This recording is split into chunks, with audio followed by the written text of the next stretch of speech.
Boa noite a todos, que seja uma noite especial para nós. E como de costume, vamos fechar os olhos uns minutinhos, só para sentirmos a atmosfera que é reinante de paz e entrando em contato com a espiritualidade maior aqui presente. Que não nos falte inspiração, que não nos falte proteção, que ao sairmos daqui estejamos todos fortalecidos, revigorados na nossa fé, no nosso entendimento, e que amanhã seja um outro dia de luz e de paz a todos nós. Que os nossos irmãos que porventura nesta noite não puderam comparecer à reunião de estudos, que recebam também o influxo dessa energia, dessa paz, dessa tranquilidade, e onde estiverem possam recebê-la. Que Deus inspire a eles, inspire a nós todos, hoje e sempre. Que assim seja. Muito bem, gente, nós estamos no capítulo 103, Cruz e Disciplina. Nós vamos começar hoje com um tema já bem difícil. Cruz. O que a gente alia a cruz? Dor, sofrimento e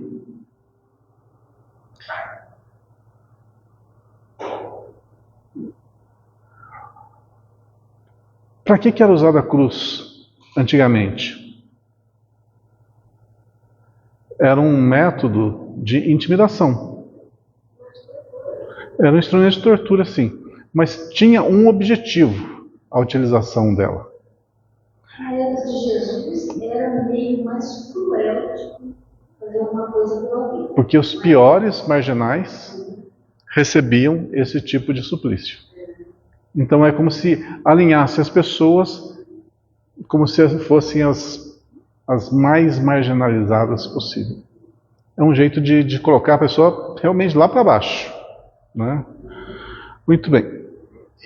Cruz e disciplina. Então, cruz, vamos aliar essa palavra a dor, a sofrimento, a um fim não muito, né?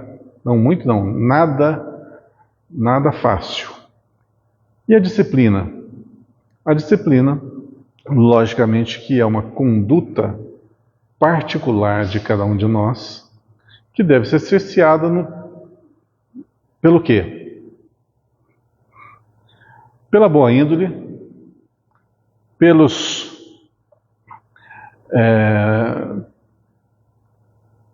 bons planejamentos, pelas boas ações, sempre a atividade no bem e sempre o trabalho constante. A disciplina vai fazer com que nós não nos desviemos do caminho. É muito fácil nesse mundo a gente fazer más escolhas. E às vezes as más escolhas de 1 segundo, 10 segundos, 1 minuto de péssimas escolhas pode danificar todo um planejamento reencarnatório.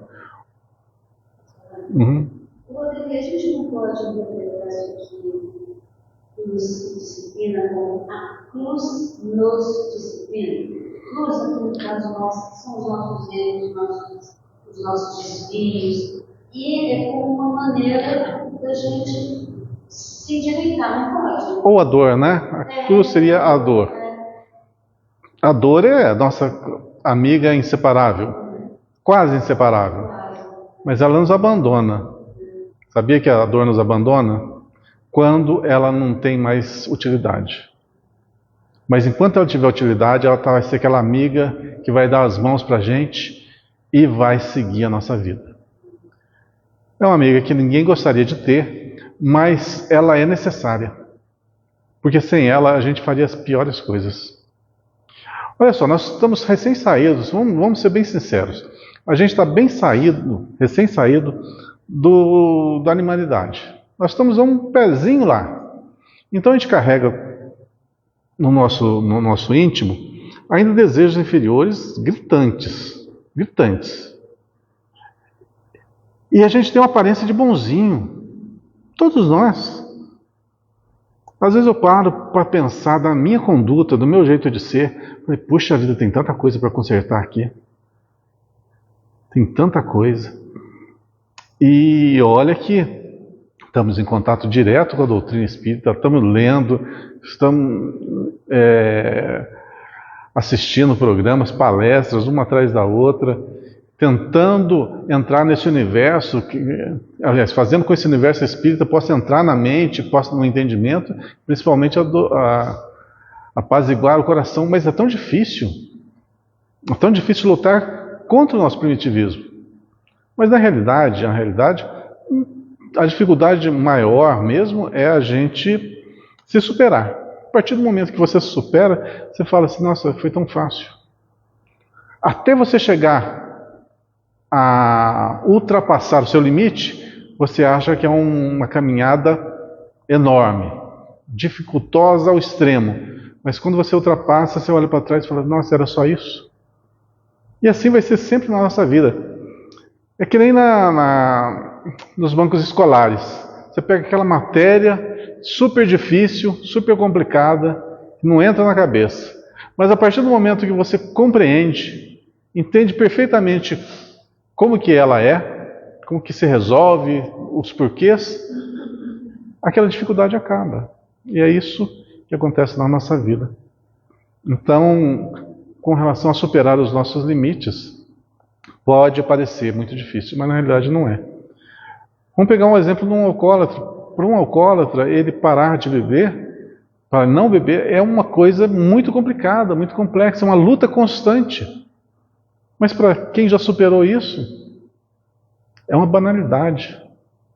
Então, o esforço, a dor, ela vai nos acompanhar sim, para que nessa caminhada a gente não saia do caminho, não saia do que nós devemos seguir. Mas, se a gente se afastar, ela vai ser quem vai pegar na nossa mão e vai trazer de volta. Então vamos lá. O tema cruz e disciplina está no capítulo 15, versículo 21 de Marcos, que diz assim: E constrangeram um certo Simão Cirineu, pai de Alexandre de Rufo, não conheço esses indivíduos, não conheço-os, que por ali passava, vindo do campo, a que levasse a cruz. Ah, agora eu sei quem é. Conheço Cirineu, os filhos não. Vocês conhecem a história, eu acho que todo mundo conhece a história de Cirineu, né? Ele é romano? Não sei. Não lembro. Essa história está muito bem retratada, mas como a gente não consegue guardar todos os detalhes dos livros que a gente leu algum tempo atrás, naquele livro que eu falei para vocês e falo constantemente, O Mártir do Gólgota, tem essa passagem lá muito bem delineada. Está certo que é um livro historiado, então a gente tem que ficar meio assim, em stand-by com o que a gente está lendo, mas é bem interessante saber todo o contexto, como que aquilo ocorreu. Um relato desse fato bem extenso é o segredo do reino, né? O segredo do reino fala. O segredo do reino O segredo do reino eu só li uma vez esse livro. O personagem do livro, ele vai atrás do Cirineu, né? É do Marcos, realmente é do Marcos. Conversar com ele para ver o que aconteceu, o que ele sentiu. Eu não lembro, eu lembro dessa passagem. Quem era o Simão antes, né? E como é que ele ficou depois. Exatamente. Eu estou falando, estou começando a lembrar.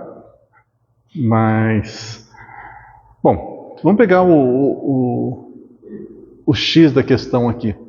Ele foi constrangido a levar, então ele queria? Não, ou levava ou apanhava. Na nossa vida acontece isso, você tem que ir para um caminho. Eu não quero, mas tem que ir. Ou vai ou apanha. Às vezes acontece isso com a gente, né? É disciplinador. Então a gente que esteja preparado para algumas arapucas como essa na nossa existência. E muitas, elas aparecem assim na nossa vida, tipo assim, Você pode escolher, você tem o direito da escolha. Você pode escolher cruz ou espada.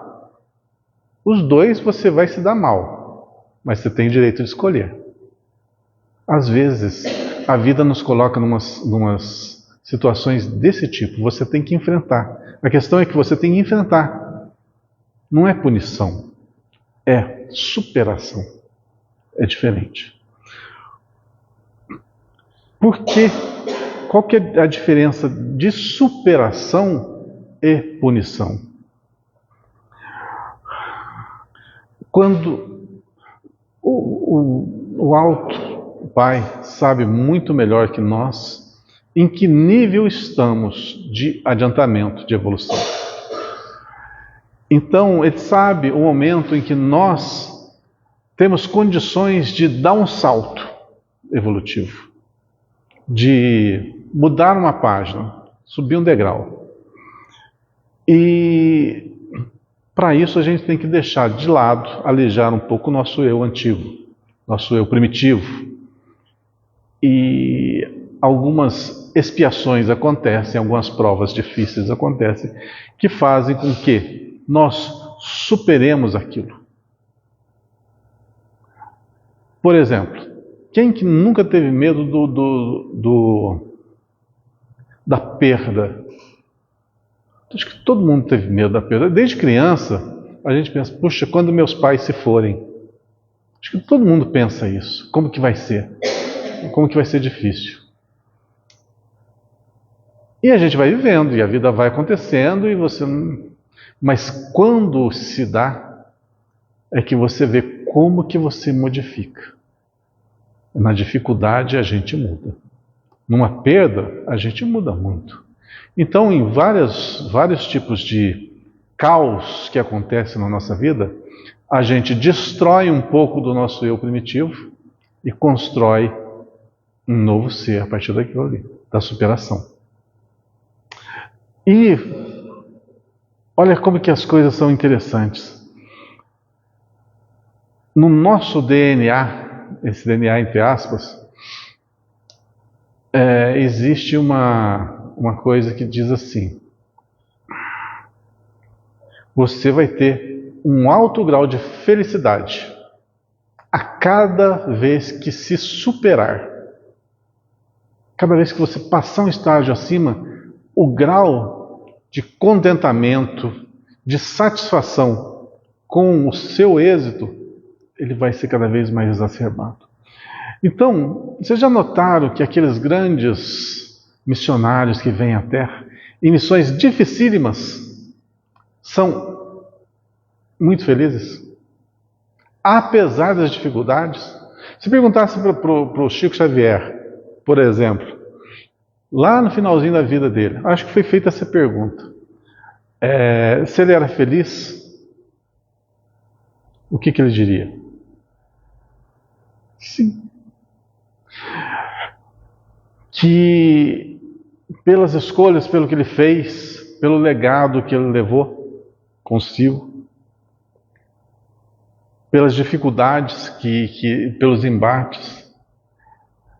Então chegou-se ao final da vida com uma alta lista de sucessos.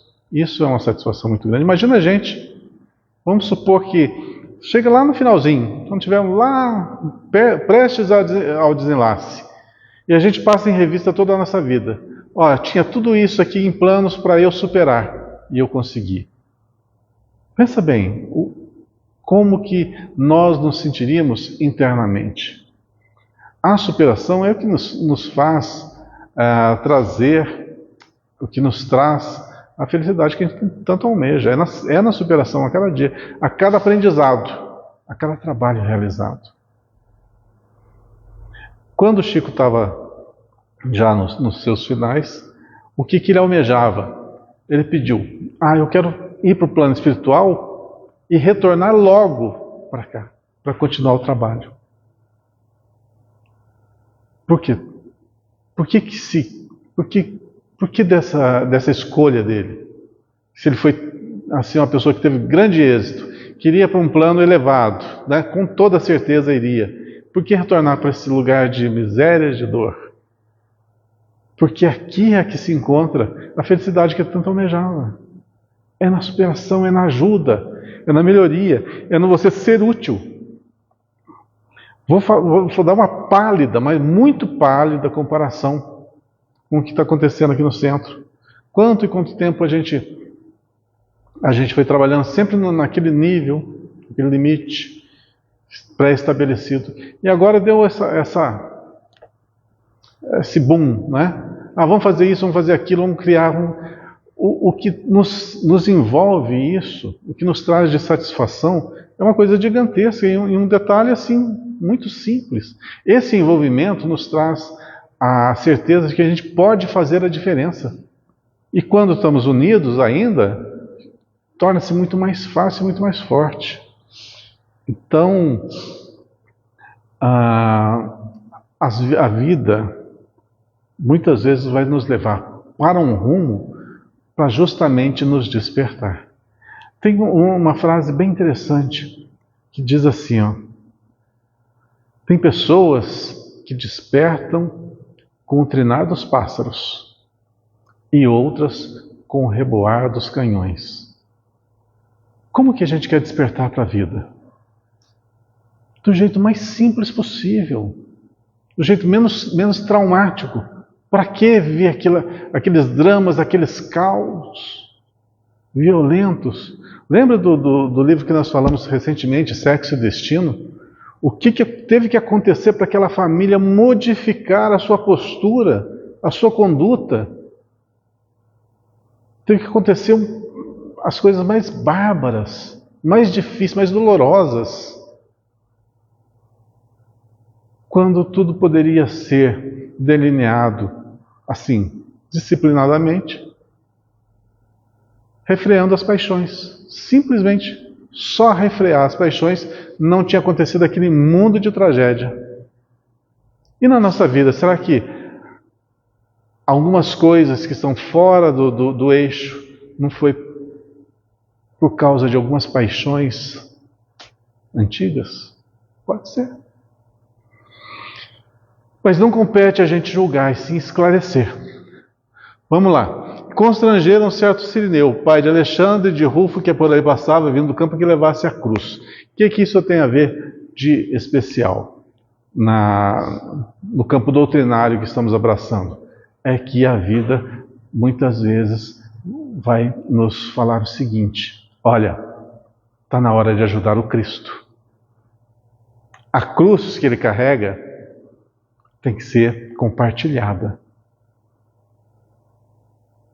Mas não é a cruz da dor. Só isso. Dor. A dor, como eu disse, é só um delineador. Quando você encontra o caminho, ele pode ser amplamente florido. Poxa, tem dor e sofrimento por esse mundo afora, assim a mancheias, por quê? Por causa dos erros das pessoas. Se todo mundo se contivesse, errasse o menos possível,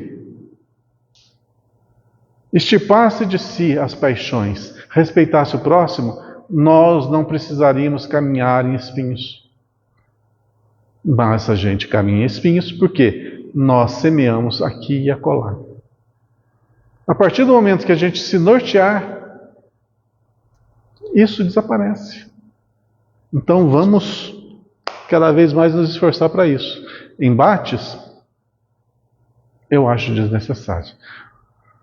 Um conselho que foi muito útil, foi dado ao Chico Xavier, é a tal da água da paz. Lembra da água da paz? Ou seja, cala-te. Quando for falar alguma coisa que não vai fazer bem para ninguém, cala. E você mata o assunto ali na hora. Mas se você jogar gasolina no fogo, o que vai acontecer? Vai inflamar. Então é preferível você se conter. Acalma, isso passa. Lembra que é só uma descarga de adrenalina. É só uma descarga. Será que a gente não aguenta uma descarga de adrenalina? Aguenta. Tem uma questão que fala, né? Quase meia hora, eu não falei dela ainda. É uma questão que fala que é muito fácil. Muito fácil isso. Basta querer. Mas isso é realmente disciplina. Esse negócio de basta querer é disciplina. Disciplina do pensamento, disciplina da vontade. Dá para a gente criar um mundo perfeito para nós. Ah, mas e os problemas os problemas dos outros são problemas particulares. Cada um tem o seu mundo, o seu universo, a sua particularidade. Nós estamos falando do nosso universo. Você pode estar num ambiente perfeitamente contaminado de todas as emanações possíveis e você está, assim, livre da sua influenciação. Justamente pelo quê? Pelo que você cria. Você cria esse isolamento. Lembra daquela questão de sintonia? Né? Vibra na sintonia alta. A sintonia baixa não vai te pegar. Não importa onde você esteja. Então cria seu campo harmônico, perfeito, e viva nele. E o norte para essa criação é o Evangelho, que nós estamos aprendendo todos os dias. Muitos estudiosos do cristianismo combatem as recordações da cruz, alegando que as reminiscências do Calvário constituem indébita cultura de sofrimento. Eu tenho que dar mão palmatória porque eu sou um destes. Eu não gosto. Agora vou sair do âmbito doutrinário, vou para o meu âmbito particular. Não gosto de cruz. Tenho pavor de cruz. Tenho pavor quando tem aquela Semana Santa que tem a crucificação. Não tem como idolatrar isso e gostar disso.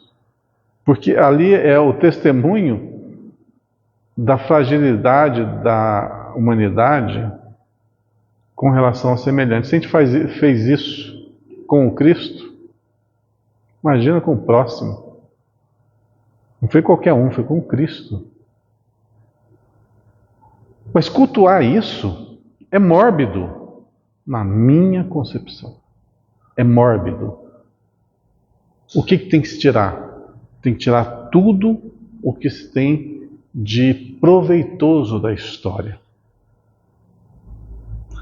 A resignação, a indulgência. Olha, que indulgência é maior do que essa de Cristo nesse instante? Indulgência com as imperfeições alheias, que para mim é o ápice da indulgência. Então, muitos, não só, agora vamos mudar um pouco disso, não só a questão da crucificação, mas, por exemplo, o Natal. Muda-se o contexto. Leva-se a questão natalina para outros. Pois é. Por quê? E é uma época bonita. É a época em que mais é feita a caridade, em que mais as pessoas se abraçam. A atmosfera da Terra Muda justamente. Mas, infelizmente, ainda é deturpado. Bebedeiras,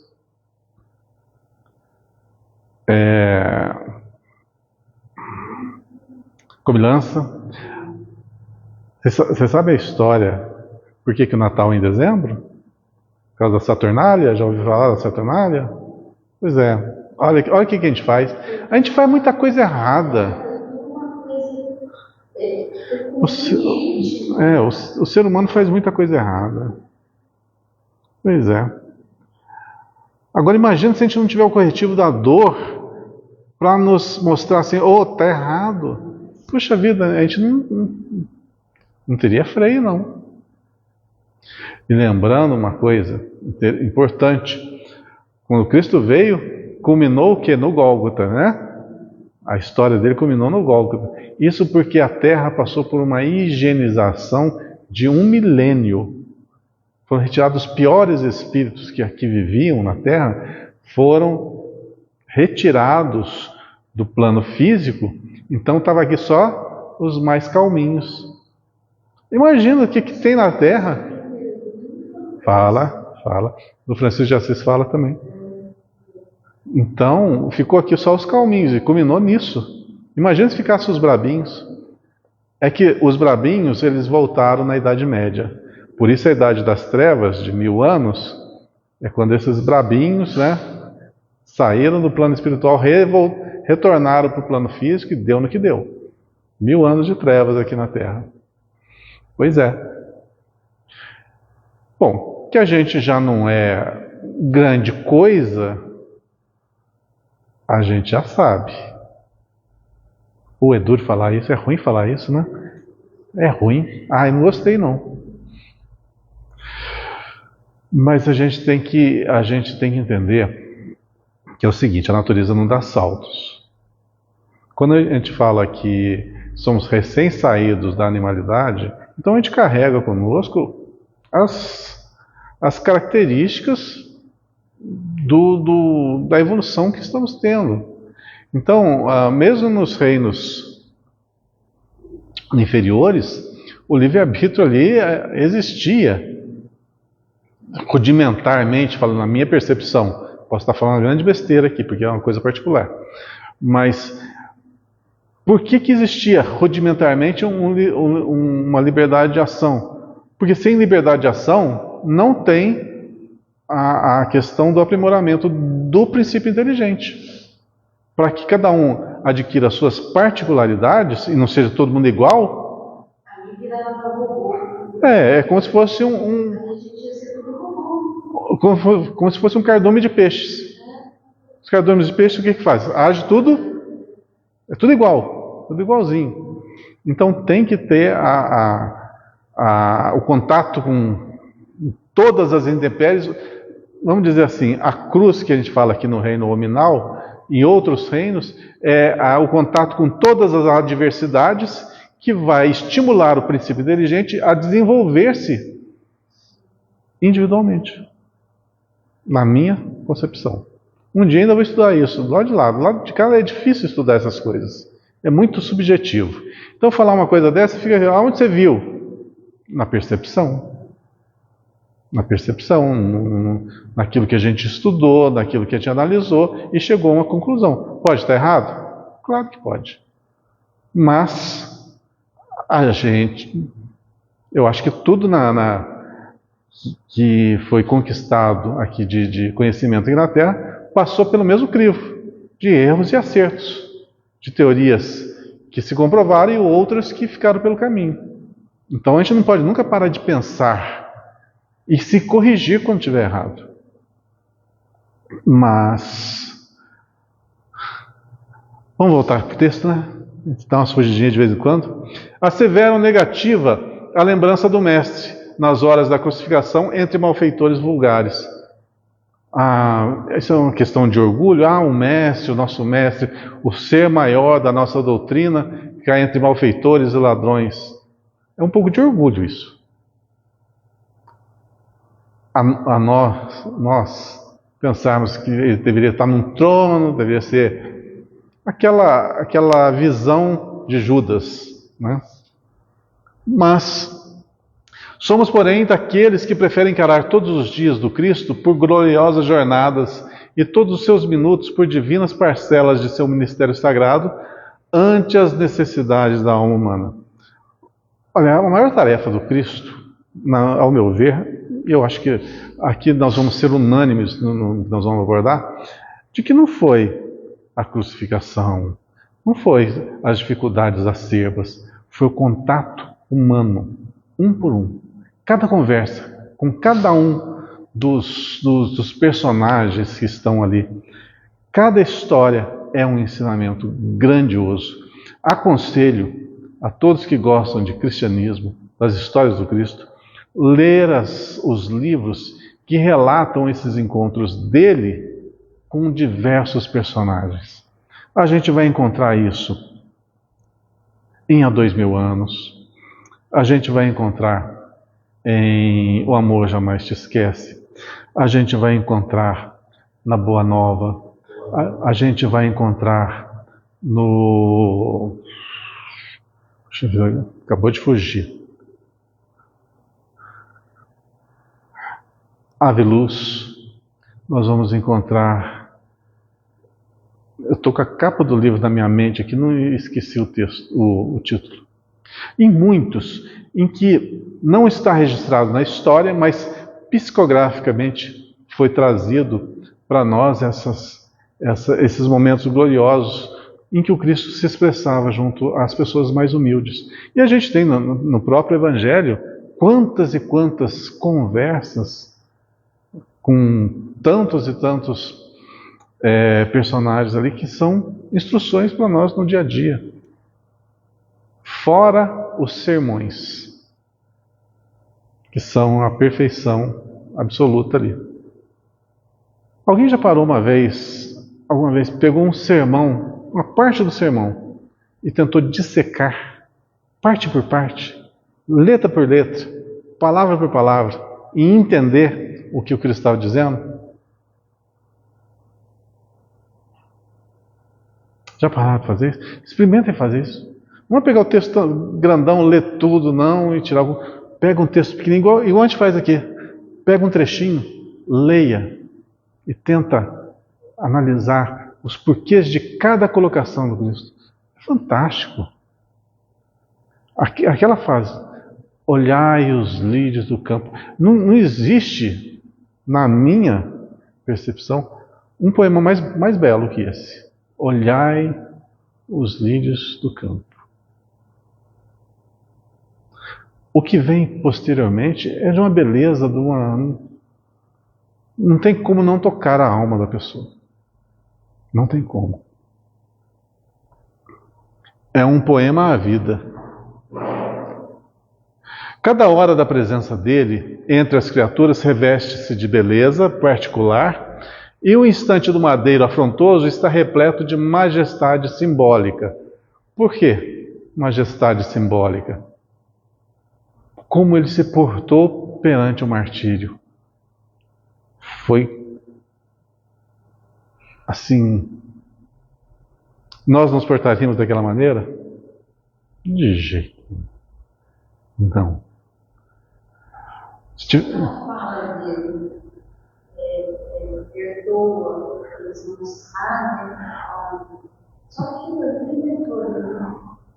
Tem uma miséria que é 73. Eu lembro passava antigamente na Globo, na sessão da tarde, nessa época, os filmes bíblicos, né?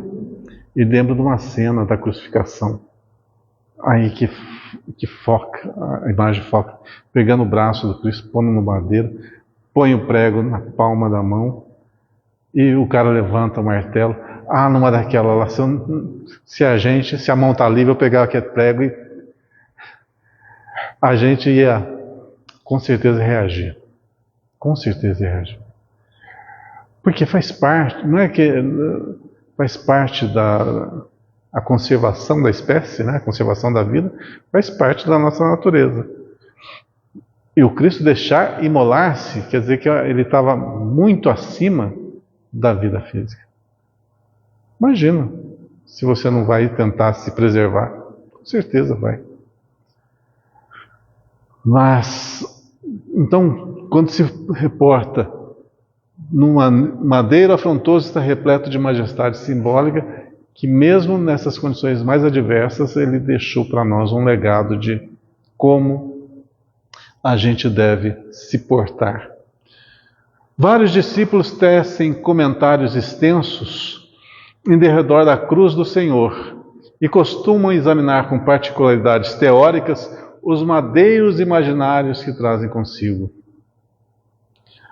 Uma coisa que a gente fala muito aqui na doutrina é a seguinte: se quisermos seguir o Cristo, peguemos a nossa cruz. A gente não pode encarar isso literalmente, né? Pegar uma cruz e carregar. Olha como a humanidade ainda é ingênua, né? Chega nessas épocas de comemoração, tanto da crucificação quanto do Natal, e vem a simbologia. Principalmente na época da crucificação, tem indivíduos que pegam uma cruz de verdade e vão fazer a penitência. Outros, em alguns países, deixam-se crucificar. Outros pegam aqueles negocinhos eu esqueci o nome daquilo lá. E ficam se flagelando. Para quê? É isso que o Cristo quer de cada um de nós? Vai tirar os nossos pecados esse negócio? Você está indo contra as leis de preservação da natureza. O que adianta? A dor, ela é um impedimento, mas das nossas ações morais. É um refreio. Agora você vai utilizar ela para quê? Para se torturar? Isso não vai te dignificar. Isso não vai mudar absolutamente nada. O que muda é a conduta. A conduta você muda com um simples piscar de olhos. Eu quero. Vou lá e mudo. Não quero. Não mudo. Pronto. E não há quem nos mude. Porque uma das leis mais sagradas que nos foi contemplada é o livre-arbítrio. Se você quiser fazer as coisas erradas, pode fazer. Fique à vontade. Mas, cada vez que você comete, toda ação tem sua reação. Então, vai havendo os cerceamentos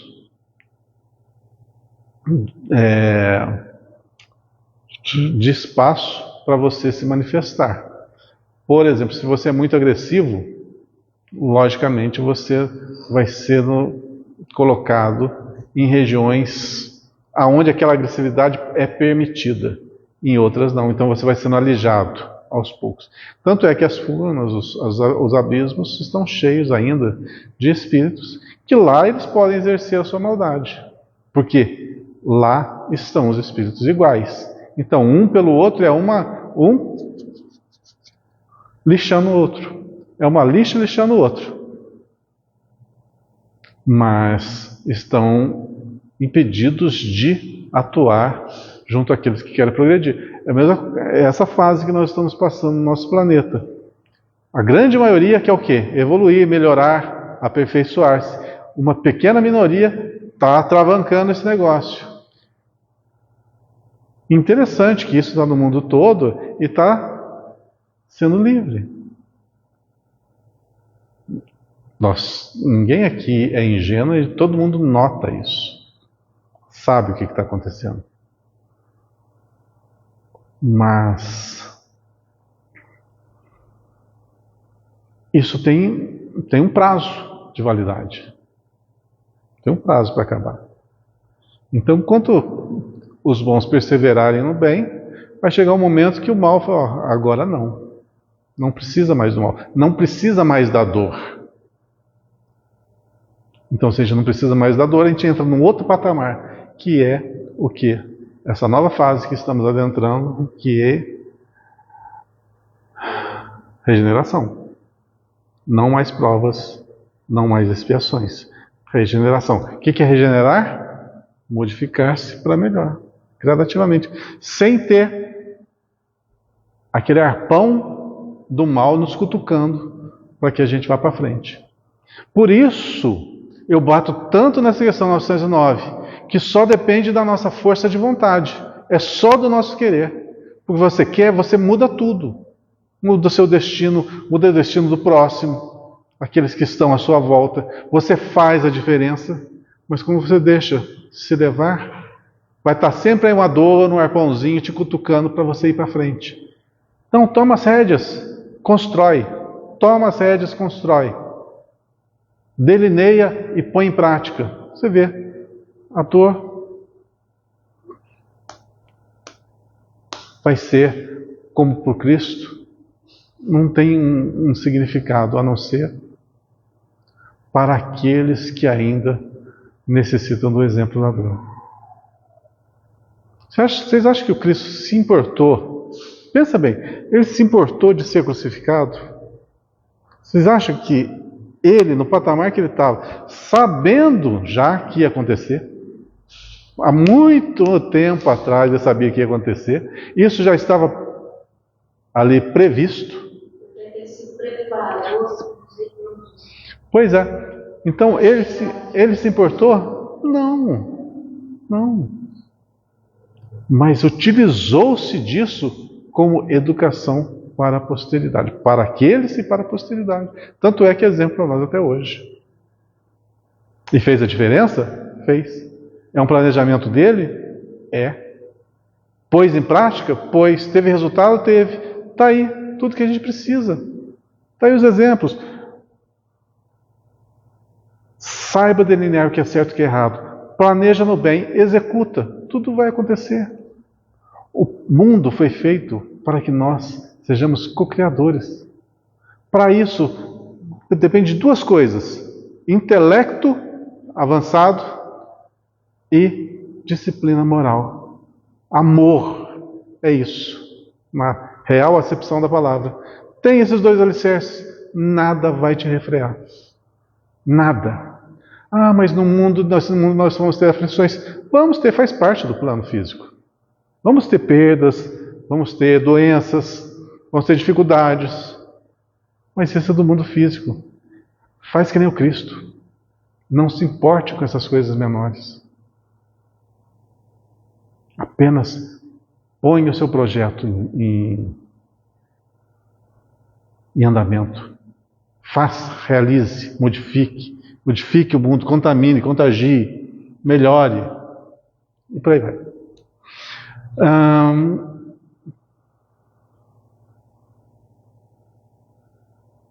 Entretanto, somente haverá tomado a cruz de redenção que lhe compete aquele que já alcançou o poder de negar a si mesmo. O que é negar a si mesmo? É aquelas preferências que nós temos que não vão nos levar a nada. Aquilo que nos prende ainda à materialidade, às pessoas, às paixões. Então, nega isso. Deixa a sua parte angelical fluir, crescer, amadurecer. Deixa o seu sentimento amadurecer. Isso vai fazer diferença na nossa vida. Não vamos mais ser aquelas crianças ingênuas, necessitadas do amparo de alguém para que nos oriente, para que nos pegue na mão e ponha no caminho, ou que faça o que nos compete. Cresçamos para a vida. Vamos sair da fase infantil, vamos partir para a fase adulta. Fase adulta quer dizer o quê? Consciência, saber, conhecer, pôr em prática, trabalhar. Isso é vida adulta espiritual.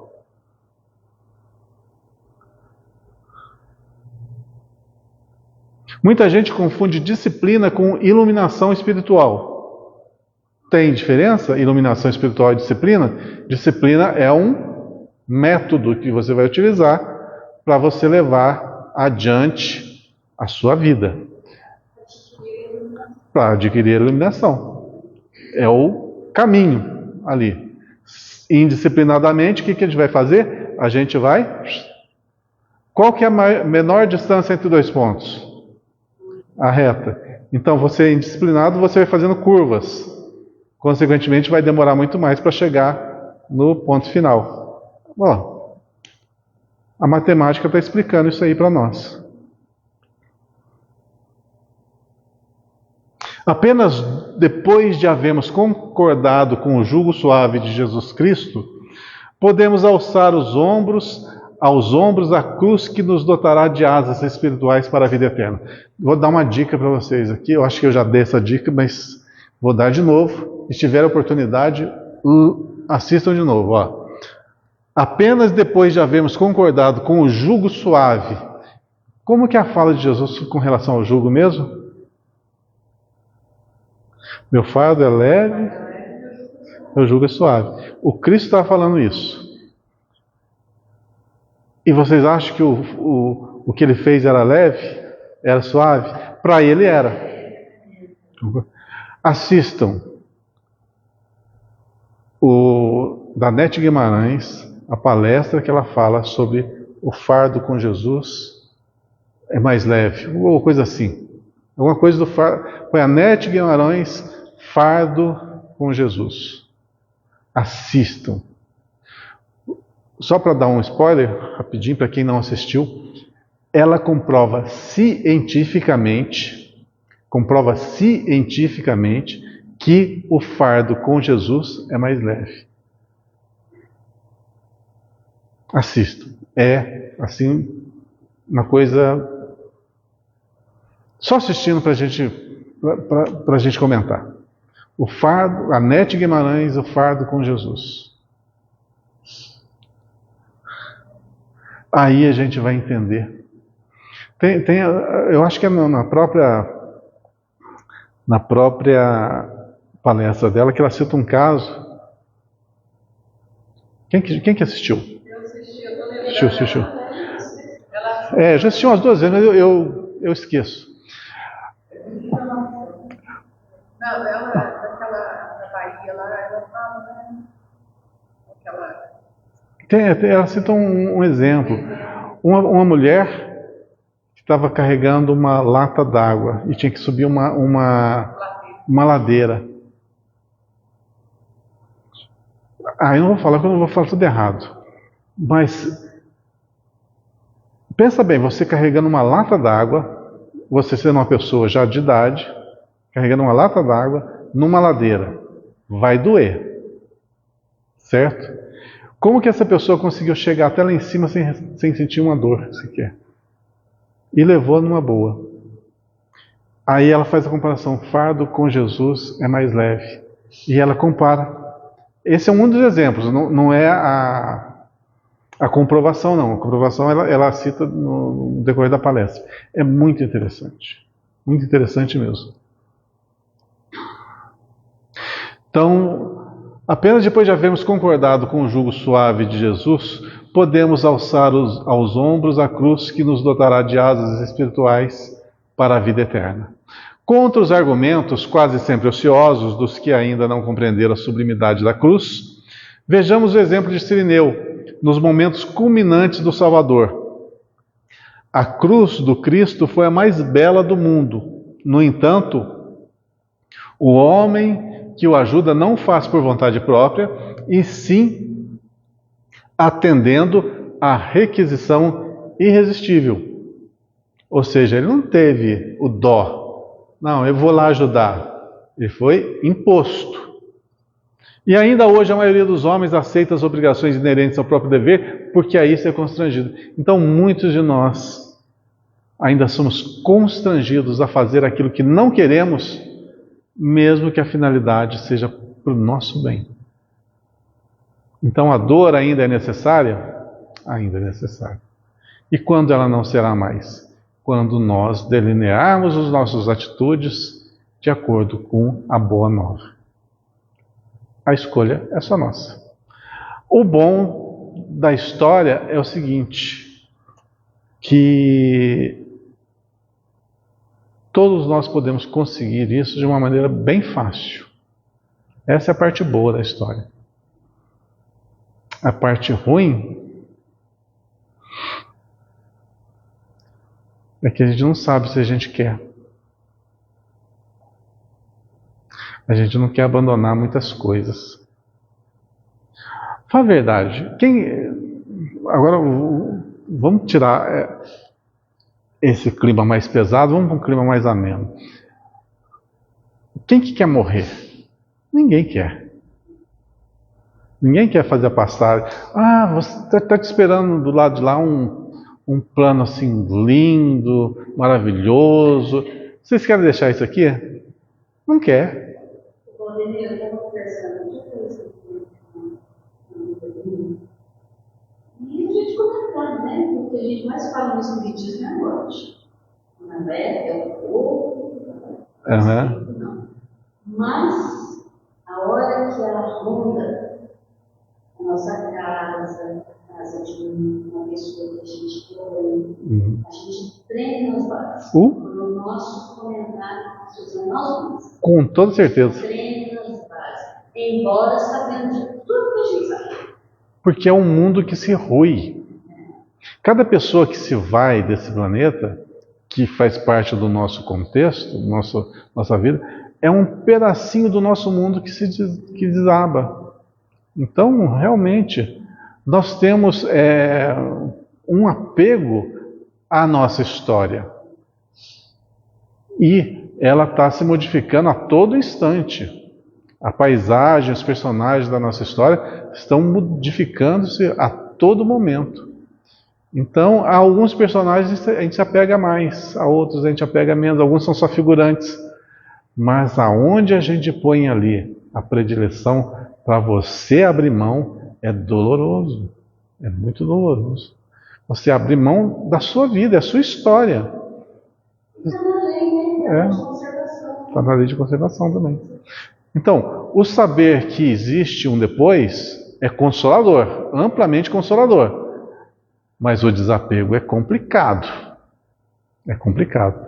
É a sua história, é você, é o seu eu. Você vai sair de uma história que tem todo o início, meio, né? Tem todo o seu contexto, para iniciar uma outra. E pior que isso, Maria Ângela, pior que isso, você abandonar o plano físico e retornar para o plano espiritual, é abandonar o plano espiritual e vir para o plano físico. Porque lá você tem outra história também. E você deixa tudo para trás e vai começar uma do zero aqui. Onde você literalmente não vai reconhecer ninguém, vão ser todos personagens novos, mesmo que alguns sejam antigos, mas você não lembra. Então é tudo novo, é uma nova construção. Você não faz parte do zero. Quando você retorna para lá, você já tem um mundo criado lá, uma história lá. Você vai se adequar. Aqui você está retornando para uma história que está começando. Então, essas idas e vindas são complicadas, mas são dolorosas, ambas. Mas a dor, ela nos aperfeiçoa. Vamos para o próximo? Eu estou ficando bom de ficar o primeiro capítulo 1 hora certinho. E agora tem meia hora só para o segundo capítulo. Vamos lá. Nós falamos sobre a cruz e a disciplina, né? Agora, direito sagrado. Direito. Direito, o que nos é concedido. Sagrado porque é algo transcendental. Não explica bem. Sagrado porque é extremamente valioso para nós. Vamos ver. Na carta de Paulo aos Filipenses, capítulo 1, versículo 29. Porque a vós foi concedido, uma coisa boa para nós, foi concedido o quê? Em relação ao Cristo, não somente crer nele, como também padecer por ele. Estava indo tão bem, né? Eu estava ficando feliz, porque a vós foi concedido em relação ao Cristo, não somente crer nele, como também padecer por ele. Puxa, aí estava indo bem.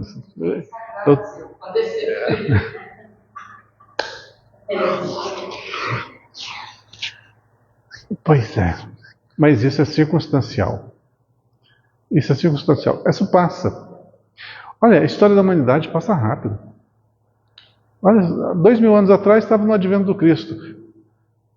3.500 anos atrás, Moisés.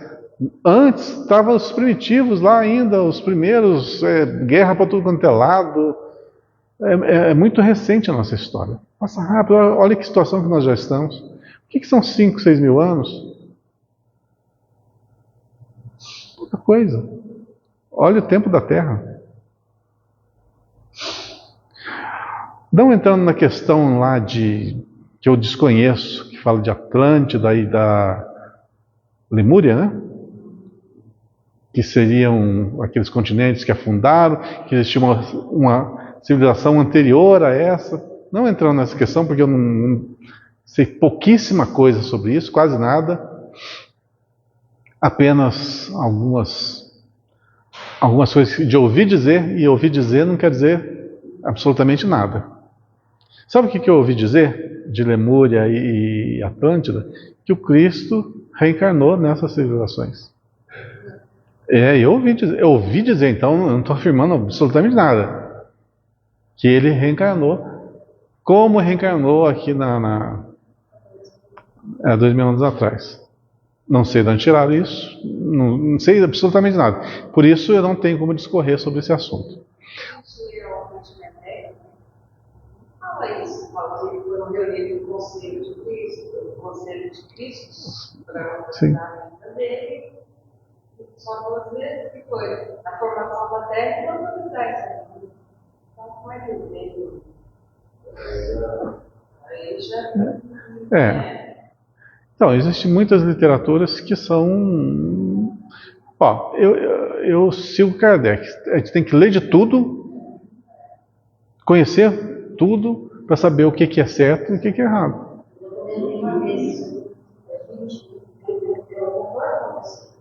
Eu acho que isso não é uma pretensão, não. Mas a gente já tem um pouquinho de discernimento para saber o que é e o que não é. Eu já falei, eu tenho livros em casa que, comparado, eu tenho um ponto de interrogação moderna. Será que é? Será que não é? Mas eu não vou deixar de ler o por causa daquilo. Inclusive, no livro do Francisco de Assis, o Milanês tem um monte de interrogação. Porque coisas que. Será? Eu também tenho. Eu também tenho. Então eu acho que a gente já pode fazer assim, o que for, entre aspas, a gente não vai reproduzir, mas ler porque a gente já tem esse conhecimento de discernir, que é o que não é. Eu estava assistindo esse final de semana um podcast do Haroldo Dutra naquele Inteligência Limitada. Se vocês tiverem a oportunidade de assistir, assistam, que é bem legal.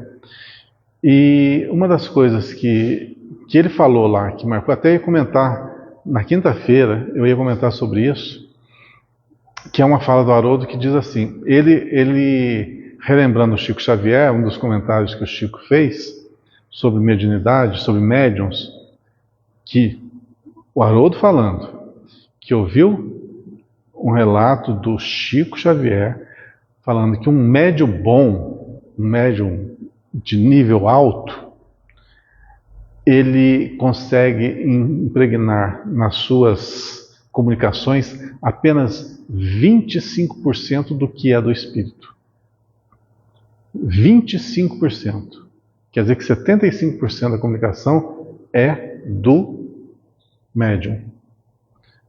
O do médium bom.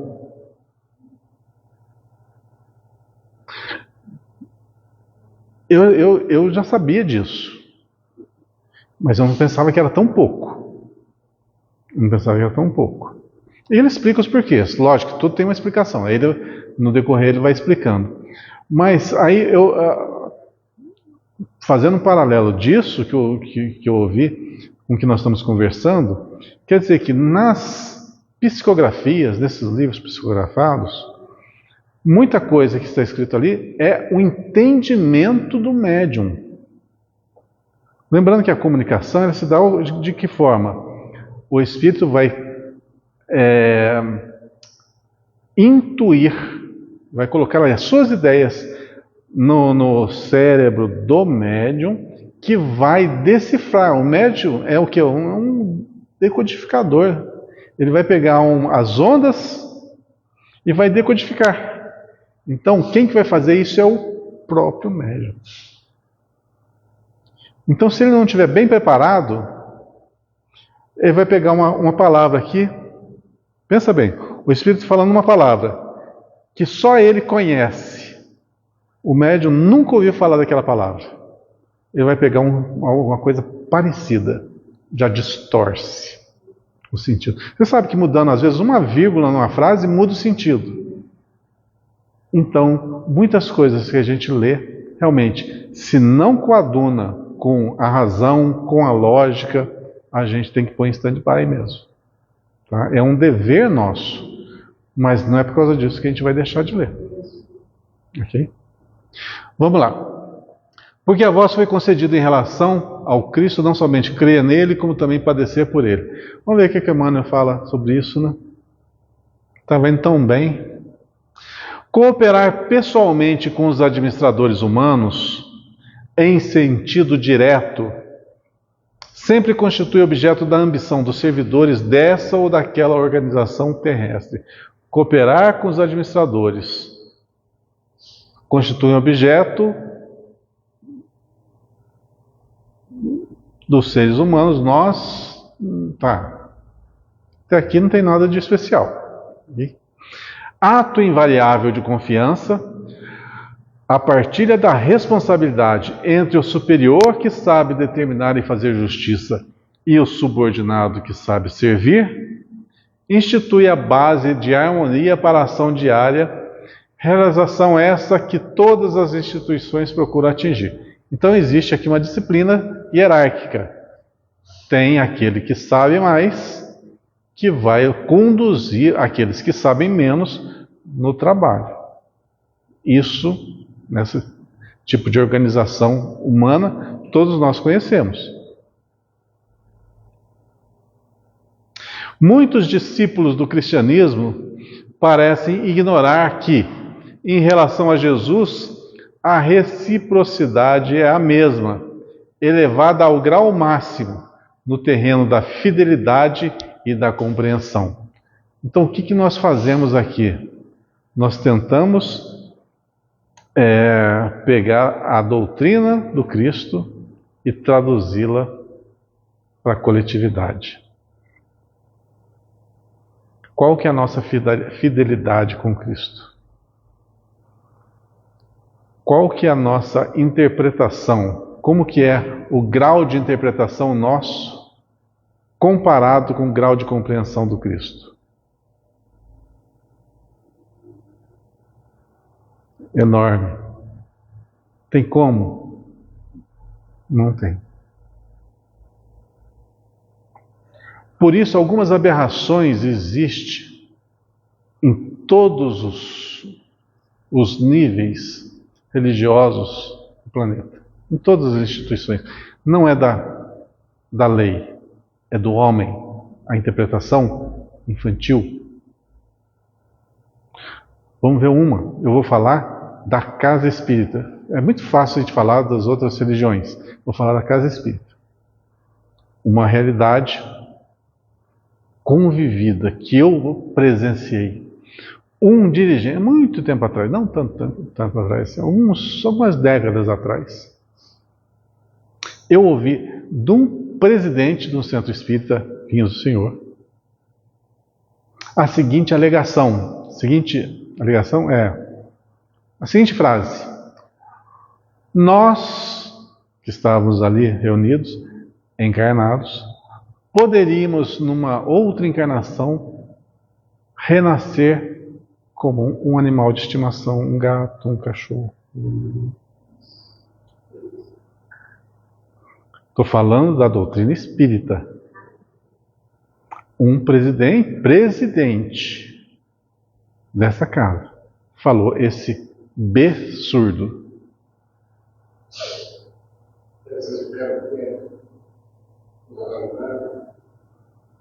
Faz tempo isso. Era pequenininho. 2, 3 anos de idade.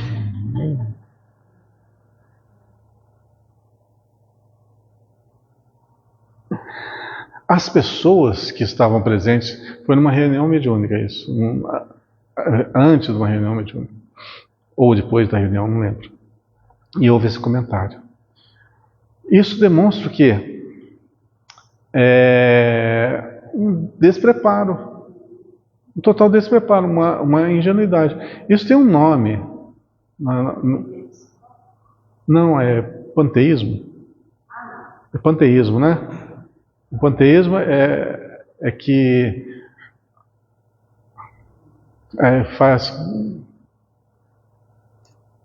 fala sobre a transmigração de corpos.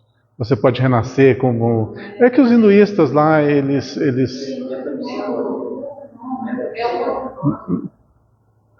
Procura panteísmo para mim, faz favor, vê o que é panteísmo.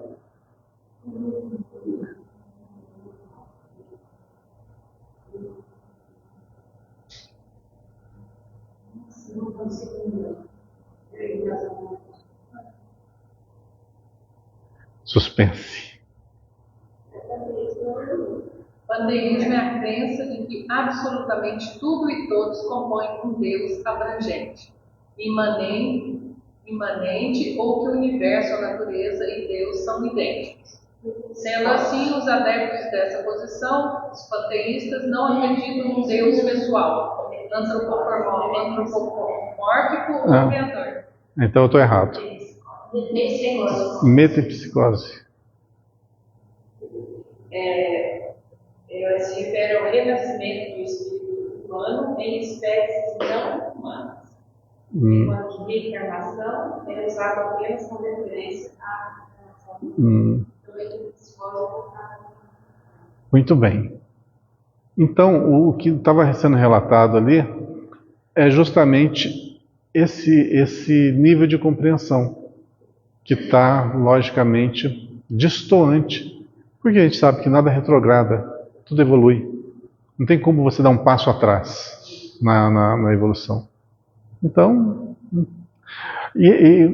à medida que a gente vai estudando, a gente sabe que nós, para nos manifestarmos no plano físico, a gente precisa do nosso perispírito. O princípio inteligente precisa do perispírito para ligar-se à matéria. E isso se dá em todos os reinos. Então a evolução do perispírito, ele acontece também nos reinos inferiores. Então o que somos hoje é a soma de todas as experiências dos reinos inferiores até chegar à condição nominal. Então você fez todo um processo de evolução até para chegar aqui.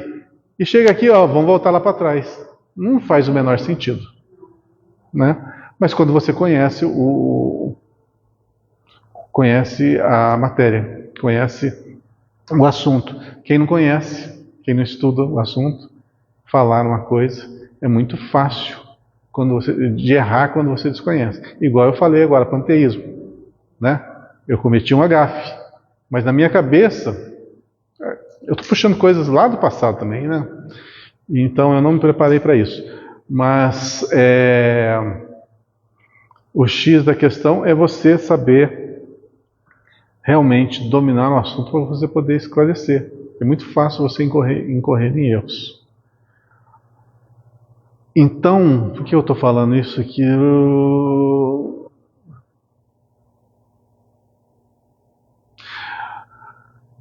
Muitos discípulos do cristianismo parecem ignorar que em relação a Jesus a reciprocidade é a mesma, elevada ao grau máximo no terreno da fidelidade e da compreensão. Mais entendimento do programa divino significa maior expressão de testemunho individual nos serviços do Mestre. Mais entendimento do programa divino. Ou seja, quanto mais conhecimento nós tivermos do mundo que nos cerca, das relações entre nós, seres humanos, e a vida abundante em toda parte, o nosso entendimento se torna maior. Por exemplo, se você tem uma visão limitada de que as pessoas são descartáveis, tipo assim, se você for uma pessoa má, você vai ser relegado ao fogo do inferno eternamente, e vai lá, está perdido, já era. Ou se você for uma pessoa boa, você vai para um céu de gozos eternos e sem esforço assim nenhum. Vai com suas imperfeições, suas preferências e vai viver lá. Quer dizer, lei do mínimo esforço. Faz sentido? Não faz sentido. Então, como que você vai orientar sem saber detalhes mais intrínsecos do que você está abordando? Quer ver, é muito complicado você falar sobre a doutrina espírita, porque chega a pontos que você não consegue mais avançar. Tem um livro que eu tinha, não sei onde foi parar, que eu comecei a ler há muito tempo atrás. Chama-se A Grande Síntese, de Pietro Baldi. Alguém já ouviu falar de Pietro Baldi? Eu tinha ele. É uma das heranças do meu avô. Eu não sei onde vai parar também esse livro. Então, eu comecei a ler A Grande Síntese. Pietro Baldi foi contemporâneo do Chico Xavier, né? E eles tiveram algum contato. Mas o homem era muito inteligente. Eu consegui ler, tipo assim, até a página 30, por aí. Não dá.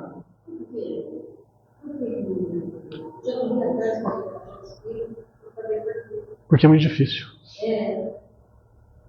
Pelo menos na época, eu tinha o quê? Menos de 20 anos de idade quando eu li esse livro. Então talvez eu não tivesse conhecimento suficiente, mas é muito científico. Muito científico. Lá explica... sei lá, eu não entendi, então como é que eu falo o que explica? Mas a origem da vida. Tipo assim, como é que eu vou explicar esse negócio? Tempo, espaço, é umas coisas doidas. Eu não entendo, sinceramente, eu li, fui até um ponto, é por aí, física quântica, é por aí. Mas isso é na época de 1930, 40. Você já ouviu falar de estequiogênese? Tem um capítulo lá chamado estequiogênese. Procura para mim, faz favor, Renato, o que é estequiogênese? Estequiogênese. Eu lembro, tinha um mapa, você abria o livro, tinha uma folha grandona assim que abria e tinha uns desenhos explicando estequiogênese. Estequiogênese.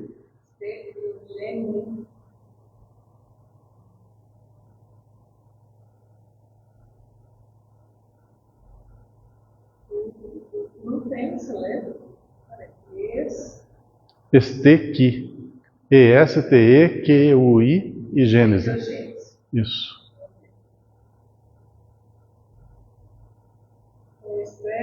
Ciência e razão.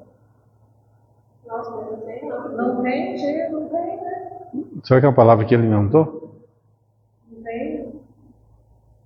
Estequiogênese são as entidades elevadas que nos assistem no estudo chamado de estequiogênese a esse inteligente. Pois é, se nem o Google sabe, imagina eu vou saber. Se o Google não sabe, eu vou saber. Não é? Ciência e redenção. Olha, o livro é difícil, mas tem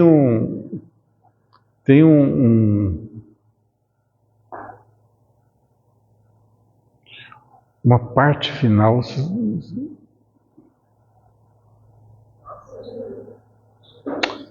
Eu não sei se às vezes eu confundo um livro com o outro. Você já ouviu falar O Homem de Bem? Que tem isso nos livros do Kardec? O Homem de Bem, não sei qual livro que está. Qual? Evangelho? Nesse A Grande Síntese tem O Homem Perfeito. Tá? O Homem Perfeito. Então é bem parecido com o que está ali, O Homem de Bem. Esse eu gravei. Esse eu li, eu entendi, porque é bem similar. E são livros totalmente distintos. Eu vou ver se eu acho esse livro. Se eu conseguir ele em PDF, eu te mando. Porque só água com açúcar? Não, tem que pegar os livros assim, né? Não, é legal. Lá tem a tabela periódica para estudar. Olha só que beleza. Tem a tabela periódica. Você vai aprendendo e já vai sabendo um pouquinho de química. Dependendo do ano que for, é bem menor. É bem menor. Quantos elementos a menos tem, né? Então, eu vou te recomendar um outro livro para você se preparar para a Grande Síntese. Você leia A Esquina de Pedra. É da editora Clarim. A Esquina de Pedra. Se você conseguir ler esse livro, você lê qualquer outro. Mas só livro difícil, eu não dispenso. Se eu li, qualquer um pode ler. Mas o livro é terrível. Eu li porque de ruindade. Sabe, você lê o livro de ruindade. Eu falei assim, não, eu comprei esse livro, o livro é grosso. Eu comprei esse livro, eu gastei dinheiro. Agora eu vou ler até o final. Agora eu vou. E fui. Chegou no metade do livro, falei, que karma que foi ler esse livro. Mas do metade do livro para frente é um espetáculo.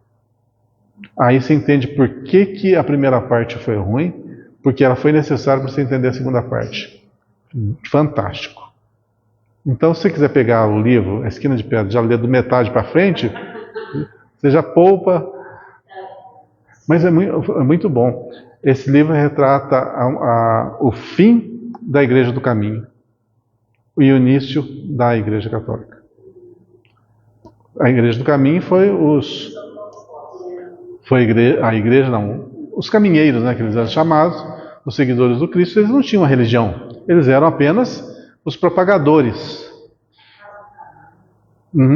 Exatamente.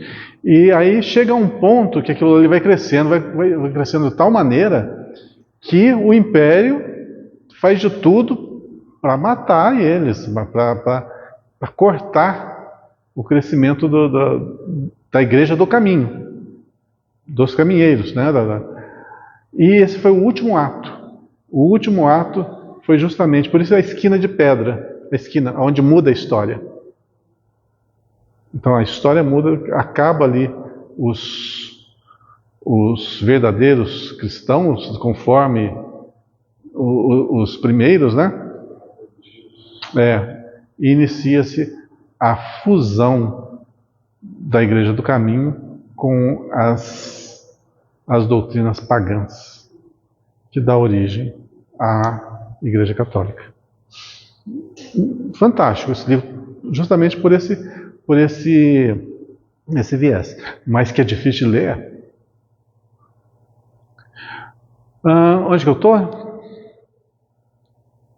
Mais entendimento do programa divino significa maior expressão de testemunho individual no serviço do Mestre. Competência dilatada, deveres crescidos. Quanto mais a gente evoluir, olha quem é que nos aguarda. Mais responsabilidade.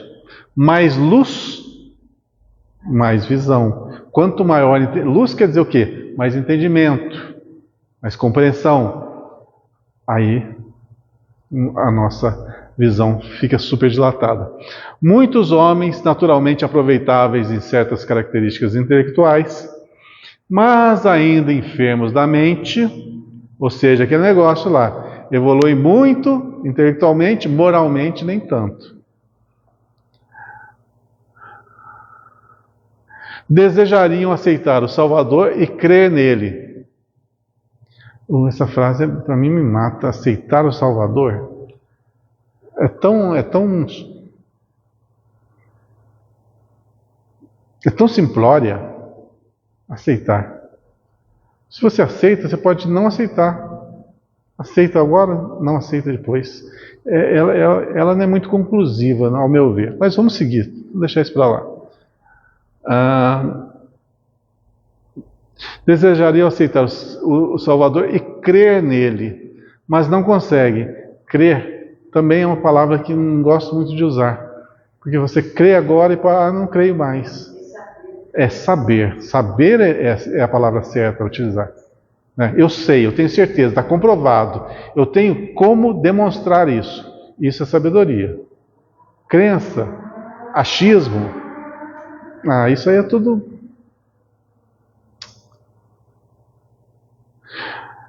Mas não consegue de pronto semelhante edificação íntima, em vista da ignorância que não removem e dos caprichos que acariciam. Isso é bem pertinaz a nós.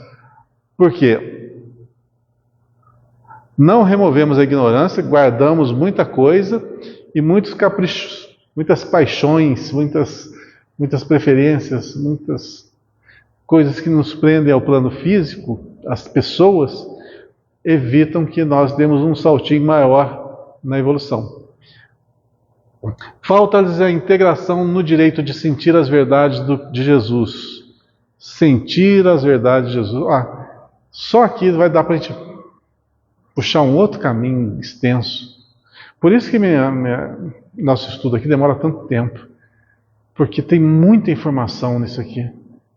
E a gente pula muita coisa. E olha, eu estou sendo rápido e vou pulando muita coisa que é importantíssimo. Essa frase é importantíssima. Falta-lhes a integração no direito de sentir as verdades de Jesus. Isso aqui é muito profundo.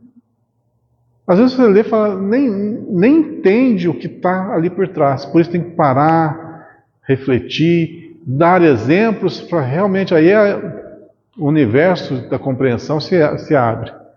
Mas o que somente conseguirão quando se reajustem o que se faz indispensável. Todavia, o discípulo admitido aos benefícios da crença foi considerado digno de conviver espiritualmente com o Mestre. Entre ele e o Senhor já existe a partilha da confiança e da responsabilidade.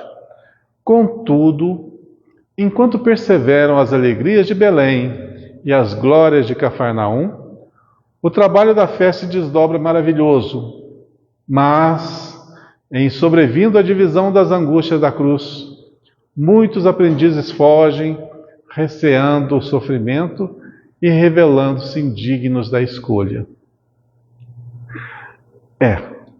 Quem que quer pegar essa parte ruim, né? A gente sempre imagina a nossa vida maravilhosa, toda equilibrada, mas quando você vai travar aquela batalha entre a luz e as trevas, a sabedoria e a ignorância, há um combate. E nesse combate, logicamente, há as agressões, os impropérios, aquilo que vai nos ferir, que a gente pode dizer, a cruz, o calvário, as dificuldades. Então você realmente ser um trabalhador da luz, nós somos privilegiados, nós estamos no Brasil, nós temos essa liberdade por enquanto, mas ela vai perseverar. Nós temos essa liberdade de ação, essa liberdade de expressão da nossa religiosidade, e outros países que não, você não pode nem falar que é cristão. Você não pode nem falar que tem uma religião, porque você é oprimido. E quem são os opressores? A ignorância. Então vai ter que sempre ter esse embate da luz com as trevas. O único jeito de tirar indivíduos da treva é levar a luz. E para você levar a luz, você vai ter esse embate. Então é isso que nos aguarda, gente. Pois é, sabe a maior decepção do Chico Xavier em vida? Vou contar essa historinha só para a gente terminar. Ele tinha pedido não sei se a Emmanuel, não sei, a um portador que solicitasse a Jesus, diretamente a Jesus, que quando ele desencarnasse, ele tivesse a possibilidade de reencarnar no Brasil novamente para continuar o seu trabalho, a sua obra.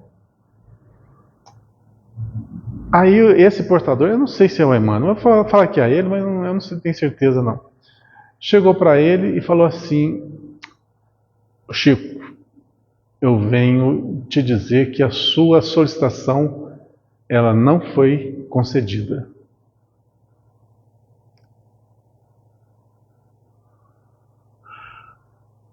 Você foi requisitado pelo próprio Cristo a renascer no ano, não lembro, é ano 200, por aí, em Jerusalém. Lá no Oriente Médio. A sua próxima missão é essa. Vai ralar. O próprio Jorge Lamarck fala isso, que o Brasil é como se fosse um celeiro, né, de médicos. Mas esses médicos não vão ficar tudo aqui na próxima, vão espalhar. Né? Isso aí vai falar. Ele fala até da gente, né? Ele fala assim, até você que está em casa espírita, que é espírita, você vai renascer num outro lugar que não é necessariamente espírita, mas levar a verdade que eu já ouvi essa galera. Pois é. Um lugar de hostil, né? Então, enquanto nós estamos nos bancos, aqui com todo o conforto, com toda a tecnologia, vamos aproveitar. Porque pode ser que na próxima a gente não tenha isso também. Vamos aprender da melhor maneira possível. Vamos ter a resignação. E aqui é um próprio alerta aqui. Vamos ser convidados eu não falo o sacrifício não, porque o sacrifício físico, eu acho que é o que menos importa. Mas o sacrifício da luta do bem, você tentando ser um representante do bem contra o mal, não é fácil. Não é fácil mesmo. Então, que nós nos preparemos para realmente, lá no futuro, um dia sermos dignos, sermos merecedores de entrar nessa empreitada pelo bem. E façamos o melhor possível aqui. O que nós fazemos hoje pode ser que vá facilitar o nosso futuro lá na frente. Quando nós falamos de divulgação da doutrina espírita, principalmente pelos meios de comunicação que nós temos hoje, ele vai chegar a todos os rincões do mundo. Quantos esses livros do Chico, quanto foi traduzido para tantos idiomas, do Divaldo, os próprios de Kardec? Então, o advento espírita está se espalhando pelo mundo. Então, a luz, os pontinhos estão se acendendo. Então, vai precisar que nesses núcleos, futuramente, aos poucos, essa pequena centelha ela tome corpo. O poder dessa rádio, o poder da comunidade, no celular, a sede, entre aspas, dessa rádio, em quarto, da Divina. A Divina contou a história. É um partinho. Vai para o mundo inteiro. O mundo inteiro vai o Vira-Fogo, né? Do Jorge Amado, as palestras, esses seminários em todos os congressos, vai para o mundo todo. E é uma quartinha. Pois é. Eu sempre falo com o Hugo, dá o primeiro passo e tudo acontece. Mas se a gente não der o primeiro passo, a espiritualidade não fala assim para você, você tem que fazer isso, você tem que fazer aquilo. Mas eles esperam a nossa primeira ação para dar para a gente o trabalho que nós vamos desenvolver, as oportunidades. Então sempre acreditemos, sempre vamos dar o primeiro passo, que aqueles que estiverem imbuídos realmente no bem vão se tornar trabalhadores com toda certeza. Lembrando a questão 909, mais uma vez, só para terminar. A gente querendo, estando alicerçado, não vai faltar de maneira alguma o trabalho. Acho que eu terminei aqui, né? Os que assim procedem categorizam-se à conta de loucos, porquanto subtrair-se à colaboração com Cristo é menosprezar um direito sagrado. Às vezes a gente pensa que a nossa zona de conforto é o melhor lugar para estarmos. Mas a realidade vai nos demonstrar que não é. É na superação. Então, nas adversidades é que realmente a gente vai dar aquele up na nossa evolução. A gente não gostaria disso. Mas, se o Cristo encarou essa, e Ele é o nosso exemplo, vai chegar um dia da nossa prova também. Aliás, eu não digo nem que é prova, eu chamo de demonstração de amor para com o próximo. Quando o nosso coração estiver bem recheado desse sentimento, com certeza nós nos tornaremos um trabalhador do bem. Passou rápido, né? 1h30. Gente, uma boa semana para vocês, tudo de bom. Semana que vem nós continuamos o nosso estudo.